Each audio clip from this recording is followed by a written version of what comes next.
Hello, hello, Hidden Hermit here. Now, let me make an admission. I find it difficult to find court cards outside of the Hermetic decks that inspire or convey a kind of a different meaning to what we associate with the court cards. I, uh, I think the court cards can be quite rigid in their interpretation. There's the energetic look at them, and then there's the more fortune tellery type. That's a guy, and that's a woman. That sort of interpretation. So yeah, you won't find a great deal of videos about the court cards in my library, as it were, unless they're the court cards from the Pentacles from the Hermetic decks, because they tend to be quite awesome. So we're going to have a look at a King of Wands here. This is an exception. This is a court card. In fact, this is a deck that does the court cards rather well. And a lot of you may balk. I mean, you've already read the description. You know what it's from. But this is the King of Spears from the Game of Thrones Tarot. Now, the Game of Thrones Tarot, I would forgive you if you assume that it's just there for its kitsch value. However, let me tell you that it's a deck that works surprisingly well. The first time I used it, I was surprised at how on point it was and how the messages just flew. So yeah, here's the King of Spears, or the King of Wands, and this is Eddard Stark, the patriarch of the Stark family. It doesn't really matter if you know Game of Thrones or not, but I suspect that if you're still watching this, you probably do, or you probably are a fan. So this is an image from the very first episode, and I like this because it does take on the meaning of the King of Wands in a really kind of cool and understated way, I think. So in the very first episode, in fact, the very first sort of sub-storyline is Eddard Stark, who's the Warden of the North, hunting down and capturing deserters from the Night's Watch. It was his job to capture these people because, well, they're basically either criminals or ne'er-do-wells that end up serving a military sentence, if you like. And people often run away.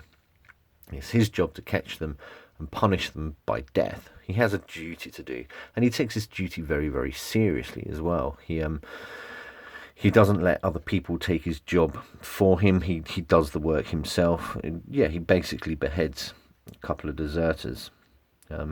He sees it as a point of honor. He sees it as not just his duty, but one of his purposes, if you like, that's been bestowed upon him by the higher king, if you like.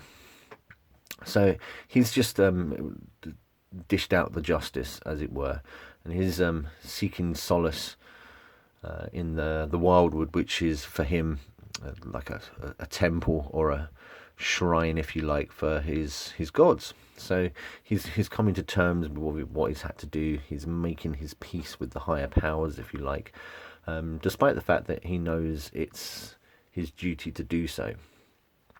Eddard Stark really does epitomise for a lot of his tenure on the show the idea of the King of Wands, I believe. I mean, he's got kind of an auburn hairdo, which is physically a nice comparison, but he's incredibly loyal to the people around him. He cares about the people that serve under him.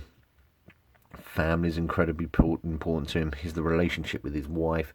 He's an honourable man, an honourable, loyal man, much like the King of Wands. He's has a sense of self-confidence. Successful, of course. Incredibly good leader. Strong as well. He's not the sort of king who doesn't do the reps in the gym, as it were. He's in good shape for his advanced years, and a good fighter as well. Now, interestingly, if we reverse the King of Wands, we our default position here, you get kind of a cruel man, but I don't think that applies to Eddard Stark here. His shortcomings were kind of a short-sightedness. He didn't embrace. He did embrace his duties and the things that he'd been tasked with, but he did it in a very narrow-minded way, I think, which ultimately led to his downfall. He had too much faith in the system, I think, and in the end, not enough willpower to see through what was right, although he did try. So I just wanted to share this with you because,